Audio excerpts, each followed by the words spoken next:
മെറ്റനായ ministries YouTube ചാനലിലേക്ക് ഏവർക്കും സ്വാഗതം. കഴിഞ്ഞ ദിവസങ്ങളിൽ നമ്മൾ പിശാച് ഏത് രീതിയിലാണ് നമ്മളെ തെറ്റിച്ചുകൊണ്ട് പോകുന്നത് എന്നുള്ള കാര്യങ്ങളാണല്ലോ നമ്മൾ ചിന്തിച്ചുകൊണ്ടിരുന്നത്. കഴിഞ്ഞ ദിവസങ്ങളിൽ നമ്മൾ ശുശ്രൂഷയെ തടസ്സപ്പെടുത്തുന്ന കാര്യങ്ങളെക്കുറിച്ച് പറഞ്ഞു. ഇന്ന് നമ്മൾ ചിന്തിക്കുന്നത് കുറ്റാരോപണങ്ങൾ എന്നുള്ള ചിന്തയാണ്. അക്യുസേഷൻ, കുറ്റാരോപണങ്ങൾ ചെയ്യുക. പിശാച് നിങ്ങളുടെ പാപങ്ങളെ നിങ്ങളുടെ മുമ്പിൽ കാണിച്ച് കുറ്റാരോപണം നടത്തി നിങ്ങൾ മരണവും നരകവും പ്രാപിക്കും എന്ന് പറയുന്നു. പിശാച് നിങ്ങളുടെ പാപങ്ങളെ നിങ്ങളുടെ മുമ്പിൽ കാണിച്ച് കുറ്റാരോപണം നടത്തി നിങ്ങൾ മരണവും നരകവും പ്രാപിക്കും എന്ന് പറയും. ഇത് പറഞ്ഞത് ഞാനല്ല, മാർട്ടിൻ ലൂതറാണ് പറഞ്ഞത്. പിശാച് പല രീതിയിൽ ആക്രമിക്കുന്നു. ദൈവിക പദ്ധതിയിൽ കുറേ നാളായി പ്രവർത്തിച്ച ലീഡേഴ്സിനെ പോലും പലതരമായിട്ടുള്ള ബന്ധങ്ങളിൽ അകപ്പെട്ട് അവരെ തെറ്റിച്ചു കളഞ്ഞ ഉദാഹരണങ്ങൾ നമ്മുടെ മുമ്പിൽ ഒരുപാടുണ്ട്. പാസ്റ്റേഴ്സ്, റിലീജിയസ് ലീഡേഴ്സ്, വലിയ ബൈബിൾ ടീച്ചേഴ്സ്, ഇവർ വരെ ഫെയിലായി. കാരണം പിശാച് പല രീതിയിൽ ഇഞ്ചക്ട് ചെയ്തുകൊണ്ട് ആ സഭയെ അല്ലെങ്കിൽ സംഘടനയെ തന്നെ തകർത്ത് കളയും. അവനെ സംബന്ധിച്ചിടത്തോളം അവനെ അപവാദി എന്ന് പറയാം. അപവാദി, കുറ്റം ചുമത്തുന്ന അപവാദി. വെളിപ്പാട് പുസ്തകം 12:10 ആ വേർഡ് യൂസ് ചെയ്യുന്നത്. അപ്പോൾ സ്വർഗത്തിൽ ഞാൻ മഹാശബ്ദം കേട്ടത്, ഇപ്പോൾ നമ്മൾ ദൈവത്തിൻ്റെ രക്ഷയും ശക്തിയും രാജ്യവും അവൻ്റെ ക്രിസ്തുവിൻ്റെ ആധിപത്യം തുടങ്ങിയിരിക്കുന്നു. നമ്മുടെ സഹോദരന്മാരെ രാപ്പകൽ ദൈവസന്നിധിയിൽ കുറ്റം ചുമത്തുന്ന അപവാദിയെ തള്ളിക്കളഞ്ഞുവല്ലോ. രാത്രിയിലും പകലിലും അവൻ ചെയ്തുകൊണ്ടിരിക്കുന്നത് എന്താണെന്ന് വെച്ചാൽ ദൈവത്തിൻ്റെ സന്നിധിയിൽ സഹോദരന്മാരെ കുറ്റം ചുമത്തുകയാണ്. അതിൽ പല രീതിയിലെ കുറ്റം ഒരു തെറ്റും ചെയ്യാതെ പോലും കുറ്റം ചുമത്തുന്ന അപവാദിയുണ്ട്. കള്ളവായി പറയുക. മത്തായിയുടെ സുവിശേഷം 5:11 പറയുന്നത് സകല തെറ്റും നിങ്ങളെ കളവായി പറയുകയും ചെയ്യും. ആ രീതിയിൽ കള്ളത്തരം പറയുകയും കുറ്റം പറയുകയും ചെയ്യുന്ന പിശാച്. അതിൽ താഴത്തുള്ള വാക്യങ്ങളിൽ അവനിൽ നിന്ന് രക്ഷപ്പെടുന്ന 3 വഴികളിലൂടെ പറയുന്നുണ്ട്. താഴോട്ടുള്ള വാക്യങ്ങൾ പറയുന്നുണ്ട്. അതിൽ പറയുന്നുണ്ട്, കുഞ്ഞാടിൻ്റെ രക്തം ഹേതുവായി, the blood of lamb who takes away the sins of this world. ഈ ലോകത്തിൻ്റെ സകല പാപവും ചുവന്നൊഴിക്കുന്ന ദൈവത്തിൻ്റെ കുഞ്ഞാട്, അവൻ്റെ രക്തത്താൽ നമ്മൾക്ക് ജയം ഉണ്ട്. രണ്ടാമത് ദ സാക്ഷ്യവചന ഹേതുവായി, ടെസ്റ്റിമണി, സാക്ഷ്യവചന ഹേതുവായി, തങ്ങളുടെ സാക്ഷ്യവചന ഹേതുവായിട്ട് what great things done in our life, നമ്മുടെ ജീവിതങ്ങളിൽ ദൈവം ചെയ്തിരിക്കുന്ന വലിയ കാര്യങ്ങൾ അത് ഓർത്തിട്ട് ആ ടെസ്റ്റിമണി. മൂന്നാമത് future joy God has provide us through Christ Jesus, യേശു ക്രിസ്തുവിൽ കൂടി നമുക്ക് ഒരുക്കിയിരിക്കുന്ന വലിയ നിത്യമായിട്ടുള്ള ഭാവി സന്തോഷം. ഇങ്ങനെയാണ് നമ്മൾ അവരിൽ നിന്ന് രക്ഷ പ്രാപിക്കുന്നത്. നമുക്കറിയാം പിശാച് ഇപ്പോഴും ഇത് ചെയ്തുകൊണ്ടിരിക്കുക ദൈവത്തിൻ്റെ സന്നിധിയിൽ. യോബിൻ്റെ ജീവിതവുമായിട്ട് ബന്ധപ്പെട്ട് നമുക്കൊന്ന് ചിന്തിക്കാം. ഈ പിശാച് എപ്പോഴും ഇങ്ങനെ ഷട്ടിൽ അടിച്ചുകൊണ്ടിരിക്കുകയാണ്. കുറച്ച് സമയം സ്വർഗത്തിൽ കാണും, കുറച്ച് സമയം ഈ ലോകത്തിൽ വരും. യോബിൻ്റെ പുസ്തകം 1-ാം 6 വാക്യങ്ങളിൽ ദൈവപുത്രന്മാരുടെ കൂടെ അവരുടെ കൂട്ടത്തിൽ സാത്താനും ചെന്നു എന്ന് എഴുതിയിട്ടുണ്ട്. അവൻ്റെ 7-ാം വാക്യത്തിൽ പറയുന്നത് അവൻ ഊടാടി സഞ്ചരിച്ച് വരുന്നുവെന്നാണ്. ഈ ഊടാടി സഞ്ചരിക്കുന്ന ഒരു സ്വഭാവം സാത്താനുണ്ട്. അവൻ്റെ മെയിൻ പരിപാടി കറക്കമാണ്. ഈ കറങ്ങി നടക്കുന്നവരൊക്കെ ശ്രദ്ധിച്ചോണം. ഇങ്ങനെ ഊടാടി സഞ്ചരിക്കുന്നത് സാത്താൻ്റെ സ്വഭാവമാണ്. അവൻ അന്ന് തുടങ്ങി കറക്കം. ഇങ്ങനെ അതിന് മുമ്പേ അവൻ കറക്കമുണ്ട്, ആദ്യമേ ഉള്ളതാണല്ലോ. ഈ ദൂതന്മാർ പിഴച്ച് തെറ്റിപ്പോയതാണല്ലോ ഇങ്ങനെ വന്നത്. വെളിപ്പാട് 12 വരെ അവനിങ്ങനെ ഷട്ടിലടിച്ചുകൊണ്ടിരിക്കുക. നേരത്തെ വെളിപ്പാട് 12-ാം അധ്യായം വായിച്ചു. സ്വർഗത്തിലൊരു യുദ്ധത്തെക്കുറിച്ചൊക്കെ ഞാൻ നേരത്തെ വെളിപ്പാട് പുസ്തകം അവിടെ കർത്താവിൻ്റെ വരവുമായിട്ട് ബന്ധപ്പെട്ട് പറഞ്ഞപ്പോൾ സ്വർഗത്തിലെ യുദ്ധത്തെക്കുറിച്ച് പറഞ്ഞതിനകത്ത് എഴുതിയിട്ടുണ്ട്. 12ഓടുകൂടി അവനെ അടിച്ച് ഭൂമിയിലേക്ക് തട്ടുകയാണ്. അതുവരെ അവനെ സ്വർഗത്തിലും അവൻ കയറി ചെല്ലുന്നുണ്ട്. യോബിൻ്റെ ജീവിതത്തിലെ കൂടെ നമുക്ക് മനസ്സിലാക്കാനായിട്ട് പറ്റുന്ന ഒരു കാര്യം, ദൈവത്തെ അറിയുകയും ദൈവത്തിൻ്റെ വഴികളിൽ ജീവിക്കുകയും ചെയ്യുന്നവരെ അവൻ ടാർഗറ്റ് ചെയ്യുന്നുണ്ട് എന്ന് നമുക്കറിയാം. യോബിനെ സംബന്ധിച്ചിടത്തോളം അവൻ നീതിമാനായിരുന്നു.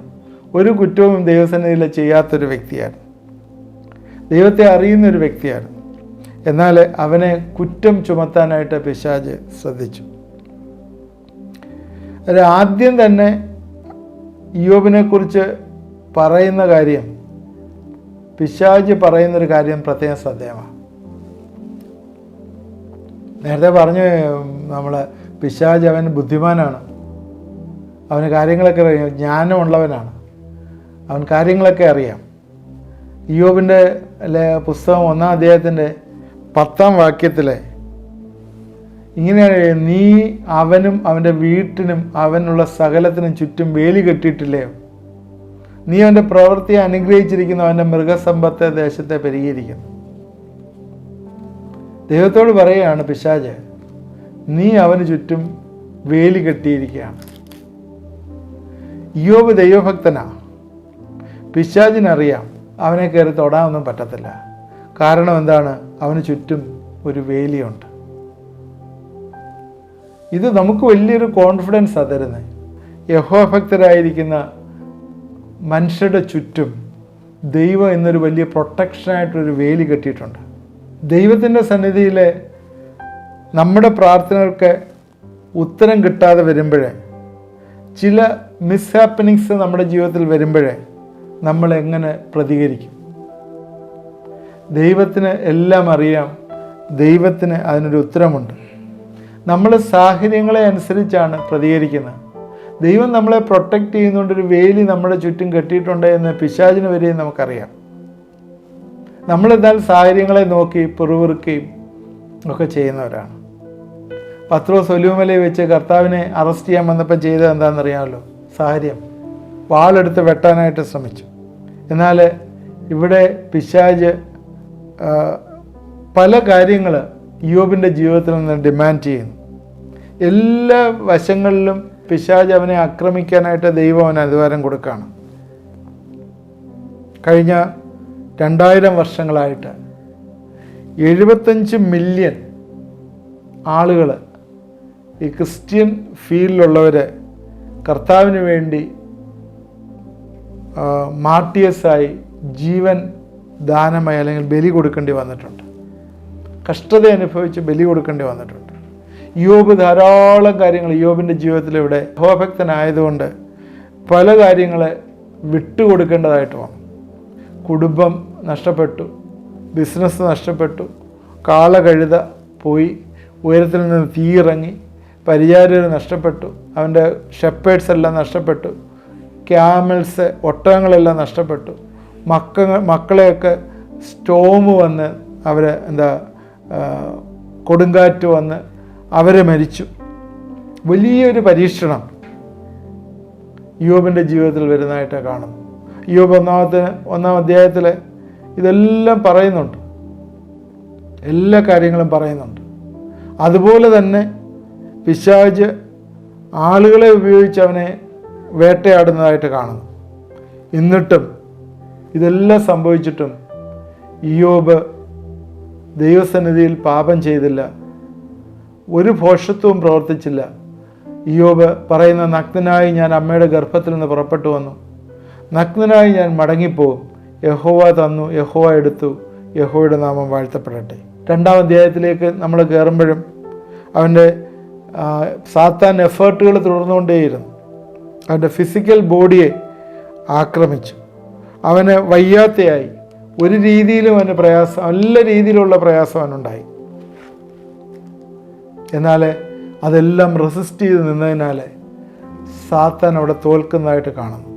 ഇയ്യോബ് 42-ാം അധ്യായത്തിലേക്ക്, അവൻ്റെ എൻഡിലേക്ക് വരുമ്പോഴേ അവനെ ദൈവം വീണ്ടും ധാരാളമായി അനുഗ്രഹിച്ച് 7 പുത്രന്മാർ, 3 പുത്രിമാർ, അതുപോലെ ബ്യൂട്ടിഫുൾ ഗേൾസ്, അതുപോലുള്ള കുഞ്ഞുങ്ങൾ അവിടെ ഉണ്ടായിട്ടില്ല എന്നാണ് പറഞ്ഞത്. 140 സംവത്സരം ദൈവം അവനെ അനുഗ്രഹിച്ചതായിട്ട് കാണുന്നു.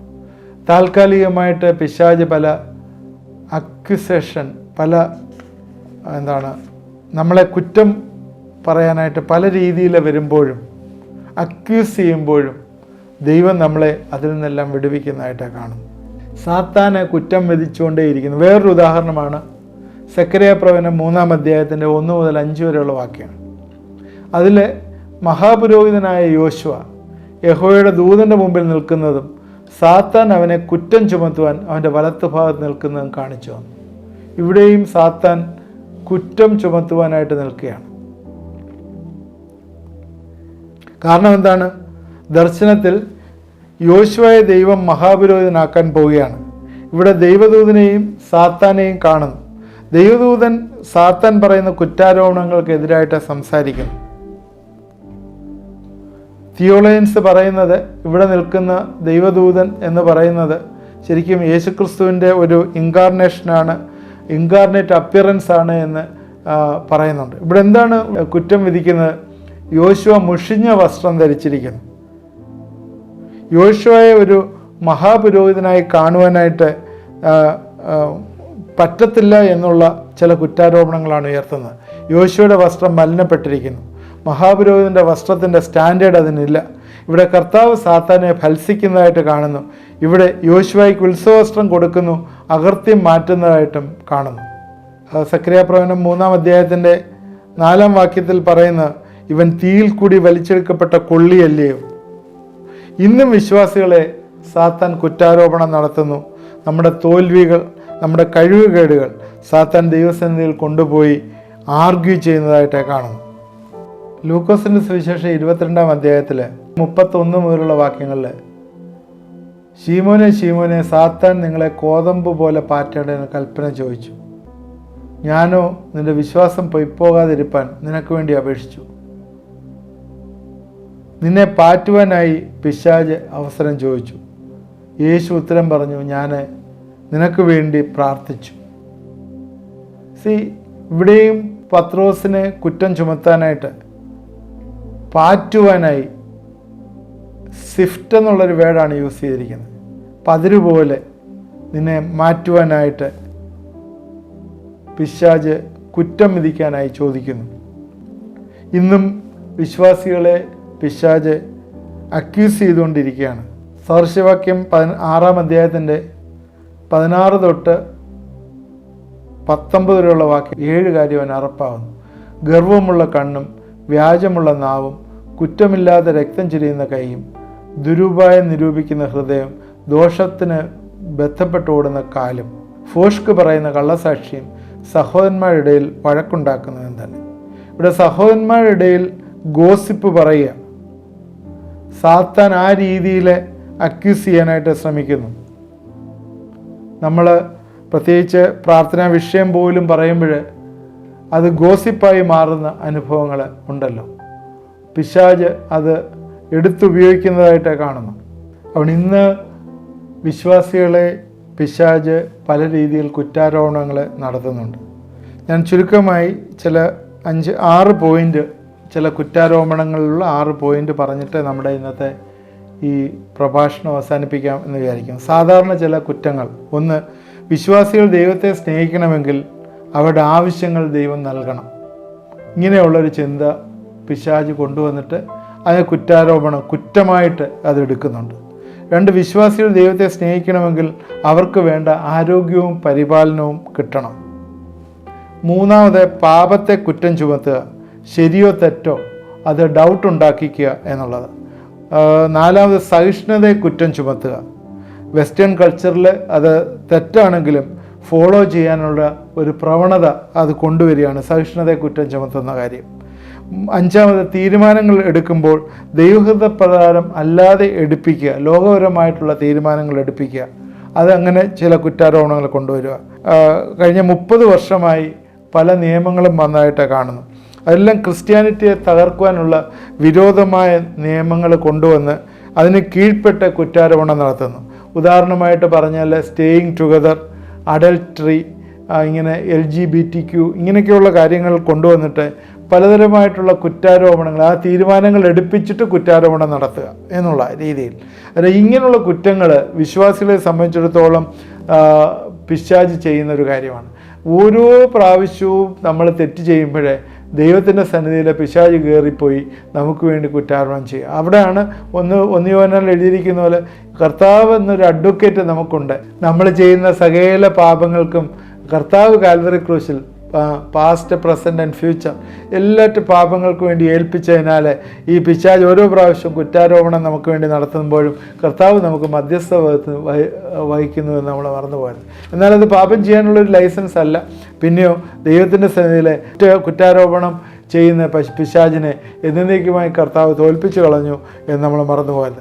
അതിനാൽ ഒരു കാര്യം നമുക്കറിയാം, അവൻ എപ്പോഴും കുറ്റപ്പെടുത്തുന്നു. പഴയ നിയമത്തിലുമുണ്ട്, പുതിയ നിയമത്തിലും നമ്മളെ കുറ്റം വിധിക്കുന്ന ഒരു പിശാചാണ്.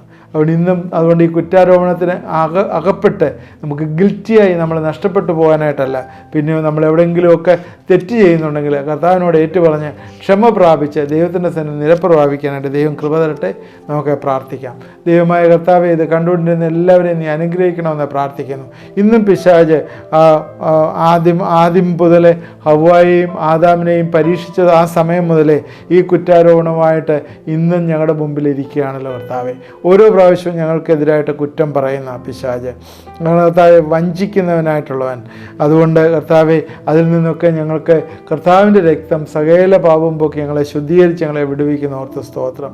ഇന്ന് ആരെങ്കിലുമൊക്കെ ഇങ്ങനെ കർത്താവെ ഇതിൽ അകപ്പെട്ടിരിക്കുന്ന ആരെങ്കിലും ഉണ്ടെങ്കിൽ അവരെ ദൈവകരങ്ങളിലേക്ക് സമർപ്പിച്ച് പ്രാർത്ഥന. ആ ഗിൽറ്റിനകത്ത് ജീവിക്കുന്ന ആരെങ്കിലും ഉണ്ടെങ്കിൽ അവരെ അതിൽ നിന്ന് വിടുവിക്കണമേ എന്ന് പ്രാർത്ഥിക്കുന്നു. ദൈവം നിൻ്റെ കരങ്ങളിലേക്ക് ഏൽപ്പിച്ച് പ്രാർത്ഥിക്കുന്നു. നീ അനുഗ്രഹിക്കണമേ, സഹായിക്കണമേ. ഇത് കണ്ടുകൊണ്ടിരുന്ന എല്ലാവരെയും അനുഗ്രഹിക്കണമേ. രോഗികളായിരിക്കുന്ന ചിലരിത് കാണുന്നുണ്ടല്ലോ, ഞങ്ങൾക്കറിയത്തില്ല ഏത് രീതിയിലുള്ള രോഗമാണ്. നിങ്ങളുടെ വലങ്കൈ ആ രോഗമുള്ള സ്ഥലത്തേക്ക് വെച്ചൊന്ന് പ്രാർത്ഥിക്കുമോ, ദൈവം നിങ്ങളെ വിടുവിക്കും. ഏതൊക്കെ രീതിയിലുള്ള രോഗമാണെങ്കിലും അതിൽ നിന്നൊക്കെ വിടുവിക്കും. നിങ്ങളുടെ ആവശ്യങ്ങളെ ദൈവം കൂടെ നിങ്ങളെ സഹായിക്കും. കർത്താവേ, എന്നോട് ചേർന്ന് പ്രാർത്ഥിക്കുന്നവരെല്ലാം അനുഗ്രഹിച്ച് ഞങ്ങളെ പ്രാർത്ഥിക്കുന്നു. വലിയ വിടുതലയക്കണമേ, സഹായിക്കണമേ. പൈശാചി ശക്തിയിൽ നിന്നുള്ള പൂർണ്ണമായിട്ടുള്ള വിടുതൽ നീ ദിവസങ്ങൾ കൊടുക്കണമേ എന്ന് പ്രാർത്ഥിക്കുന്നു. പിശാചി പീഡിപ്പിക്കുന്ന ചില ആളുകളെ ഇന്ന് കർത്താവിൻ്റെ രക്തത്താലെ വീണ്ടെടുക്കണമേ. നിൻ്റെ വലിയ ശക്തിയാൽ അവരെ വീണ്ടെടുക്കണമേ എന്ന് പ്രാർത്ഥിക്കുന്നു. നിന്റെ കരങ്ങളിലേക്ക് ഏൽപ്പിച്ച് പ്രാർത്ഥിക്കുന്നു, അനുഗ്രഹിക്കുന്നു. ഓർത്ത് സ്തോത്രം. യേശു ക്രിസ്തുവിൻ്റെ നാമത്തിൽ പ്രാർത്ഥിക്കുന്നു, കേൾക്കുമാറാകണമേ. ആമേൻ. ഇത് കണ്ടുകൊണ്ടിരുന്ന എല്ലാവരെയും അനുഗ്രഹിക്കട്ടെ. തുടർന്ന് ഇത് വാച്ച് ചെയ്യണം. പിശാച് നമ്മളെ പരീക്ഷിക്കുന്ന വിധങ്ങളെക്കുറിച്ചാണ് പറയുന്നത്. നിങ്ങളുടെ ഫ്രണ്ട്സിന് ഇത് അയച്ചു കൊടുക്കുകയും ആദ്യമായിട്ട് കാണുന്നവർ സബ്സ്ക്രൈബ് ചെയ്യുകയും ചെയ്യണം. പ്രയർ റിക്വസ്റ്റുകൾ നിങ്ങൾ അയച്ചു തന്നാൽ നിങ്ങൾക്ക് വേണ്ടി പ്രാർത്ഥിക്കുന്നതാണ്. ആ വാട്സാപ്പ് നമ്പറിൽ നിങ്ങളുടെ ആവശ്യങ്ങൾക്ക് വിളിക്കാവുന്നതാണ്, പ്രാർത്ഥനയ്ക്ക് വേണ്ടി വിളിക്കാവുന്നതാണ്. ദൈവം നമ്മളെ എല്ലാവരെയും അനുഗ്രഹിക്കട്ടെ.